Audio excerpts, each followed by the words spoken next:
იკრძალება, დაკვირვება და გადამოწმება მათ შორის თქვათ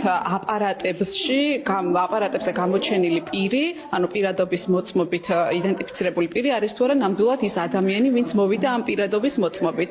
ანუ გრძალავენ დაკვირვებას, ეს სქემა იცით რომ გამოავლინა სადამკვირვებლო ორგანიზაციებმა და უბრალოდ მომავალი არჩევნებისთვის როგორც ჩანს კიდევ უფრო დიდი დოზით უნდათ ამის გაკეთება და თან რაღაცა გარანტიებს იქმნიან რომ ეს ვერავინ ვერ აღმოაჩინოს. ანუ რეალურად შეიძლება მაგალითად კაცი მოვიდეს ქალის პირადობით და ეს ვერავინ ვერ გაიგოს, იმიტომ რომ არც ერთ იგუბაზე მყოფირს არ ექნება უფლება, რომ გადაამოწმოს მისი პირადობის მოწმობით არის მოსული ამორჩეველი.